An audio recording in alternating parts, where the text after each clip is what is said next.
Welcome to another edition of Rocky Top Rundown, your one-stop shop for everything Tennessee athletics.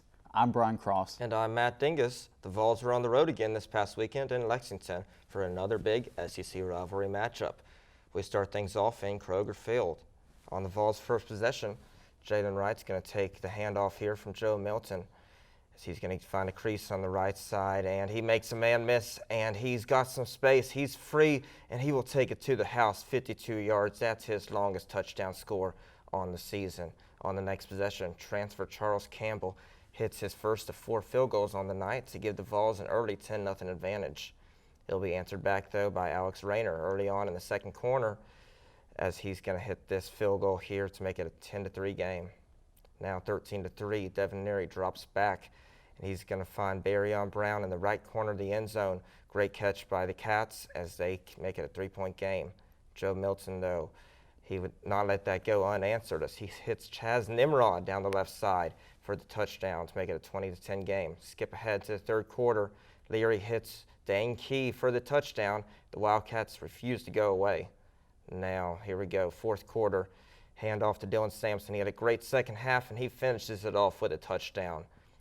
Now let's hear from Coach Josh Heupel in the post-game presser. We blocked it extremely well. We got hats on hats for the most part, and when it got to the third level, running backs made plays, man. They ran through people and made a miss and went forward. So huge for that group and for this game to go finish the game with the ball, and that's what you want to do offensively when you get into 4-minute mode.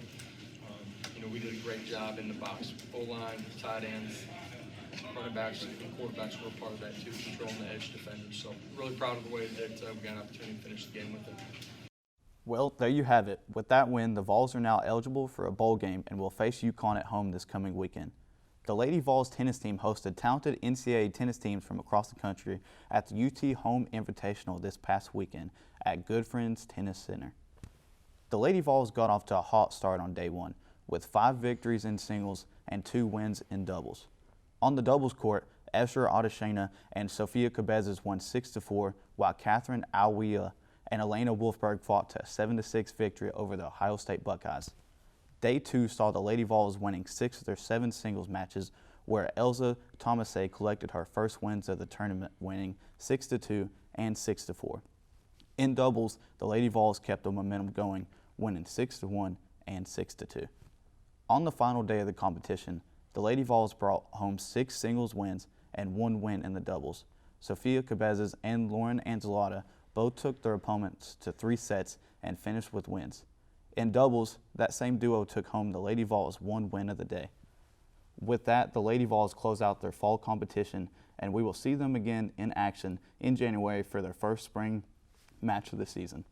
After a few rough SEC losses these past few weeks, the Lady Vols volleyball team faced off against the Missouri Tigers on the road this past Wednesday. We now head out to Columbia for the highlights. Tied at 3 in the first set, Janasia Moore with a kill to give UT the early set advantage. Set back even at 9, Tennessee unable to cleanly return the kill from Jordan Iliff to give Mizzou a 10-9 lead. Tennessee then goes on a 4-0 sprint that is capped off by this block at the net. Jumping into the middle of set point, Morgan Fingal gets the kill to give Tennessee the first set. Moving on to the second set, tied at 4, Fingal gets set up for another kill, and she delivers her one of her 17 on the night. However, second set starts to tilt towards the Tigers after an error from Mackenzie Plants extends the lead to 7. Jumping ahead to set point here, as Mizzou, Jeanette Damaris is going to even this one up at 1 set apiece. In the third set, Lady Vols off to a hot start. Here, Carolina Kerr sets up Moore for a kill to give UT an 8-1 lead. Tennessee now up 14-7, and the defense shows out. Lady Vols get a block from Erica Levitt and Raven Chase. Later now in the third set, Lady Vols up 20-10, and Keandra Granberry and Carolina Kerr team up for another block. Now at set point, Fingal cashes in on another kill opportunity to take a critical third set. Fourth set, Lady Vols up 3-2, Granberry gets set up for a kill to send the set lead. Later up, UT up 14-9, Lady Vols killing the game, Raven Chase getting in on the action this time. Lady Vols now looking to end it on match point. Fittingly enough, Another kill here makes Tennessee with its 51st kill of the match, and they get it done. UT wins the match 3-1. They improved to 17-3 on the season. This Friday, they head to Gainesville, Florida to take on the Gators in another big SEC matchup. Now heading out to the swimming pool, the Vols swim and dive team took on the Texas A&M Aggies in their meet Friday, October 27th. The Lady Vols relay team of Amber Myers, Emily Fast, Katie Mack, and Jasmine Rumley kicked off the meet with a win in the 200 medley relay with a time of 1:40.3. The men's team, consisting of Ryan Williams, Flynn Creasy, Harrison Lears, and Micah Chambers, would go on to earn a second-place finish in the same relay with a time of 1:28.10. The Vols ended the day on a high note in the 400 relay, where both men and women grabbed victories. The Lady Vols team of Rumley, Julia Burrows, Laura Littlejohn, and Mack secured a first-place time of 3:23.24, while the men's team of Will Jackson, Jack Flanagan, Micah Chambers, and Jordan Crooks clocked in the winning time of 2:58.26. Despite some impressive displays from the Vols in both the pool and the diving well, where freshman Lene Shorter swept the wins on both 1 and 3 meter boards, the Aggies would take both sides of the meet in an upset against the Vols. The Vols will look to bounce back this coming Friday against Florida and Kentucky. We now move on to the softball field, where the Lady Vols had their last hurrah of the fall ball season with their 3-day orange and blue inter-squad showdown. Rocky Top Rundown reporter and softball player Riley West got the inside scoop. Let's take a look. The Lady Vols softball team wrapped up their fall ball season with a 3-day scrimmage against one another this weekend. The team called it the World Series to resemble the 3-game series that determines the NCAA softball national champion. It looks a little different as the Lady Vols are split into 3 teams, orange, white, and blue. The teams competed against one another individually, but also as a team. For example, pitchers got points for every out, while hitters got points for hits and runs. Each game, staff and players voted on 3 MVPs who would gain even more points.